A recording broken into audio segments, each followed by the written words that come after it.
listening to LOA Recon with the Good Vibe Coach Jeanette Ma, where we dissect the ins and outs and the art and science of conscious creation, all intended to amp up your manifesting game. Let's have some fun together.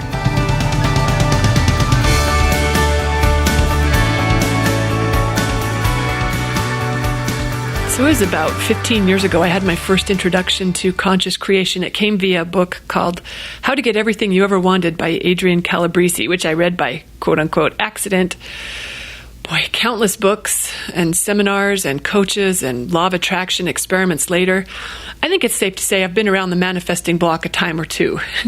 And knowing what I know now, here are the 5 clues I would have given myself in those early days. And it turns out these tips are still relevant for me today. I hope they are for you too. The first tip, don't freak out. I was pretty freaked out, guys, to learn that my thoughts manifest into reality. It freaked me out so much that I didn't even practice it in the beginning, other than that first experiment I did just to prove that it didn't work, and then it totally worked. I was freaked out. For a full year, all I could do was read about it. I mean, I was fascinated by it, but it kind of scared me. So my tip to my newbie self would be, don't freak out. Yes, you are changing reality with your thoughts, but don't trip out too hard and get paralyzed by that fact. It's going to be fine. You've been doing it all along anyway. So this is no time to start worrying about every little negative thought you have or wondering if you're the reason that all that other bad stuff happened. Just chill out. Start with where you're at, and you're going to get the hang of it soon enough. The second tip I'd have given to myself, maybe keep it to yourself for a while.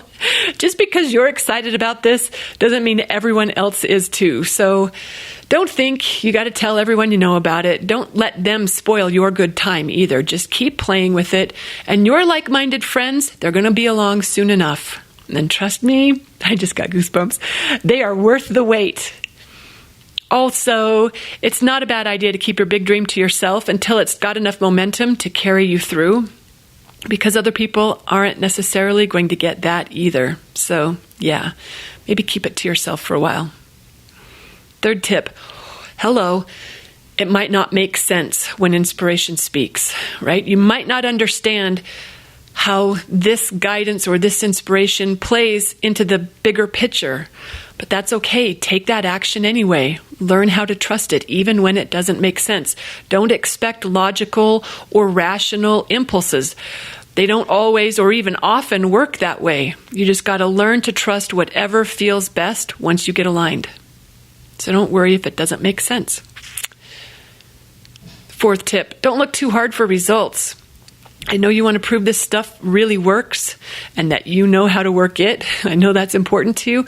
But if you get all wound up about getting results, that doesn't actually help. So you want to relax a little on the scorekeeping and celebrate the wins as they come. You're going to find lots more of them unfolding when you approach it that way. Fifth tip, remember the point. It's to feel good. Learning to manipulate reality so you can feel better is still sort of backwards. Right? The point is just to feel better, period. That's when all the cool stuff manifests. So reality follows nicely when you just decide to get happy and feel good. It really is that simple. I'm curious to hear what your 5 tips to your newbie manifesting self would be. Email me at jma@goodvibecoach.com. Thanks for listening and happy manifesting.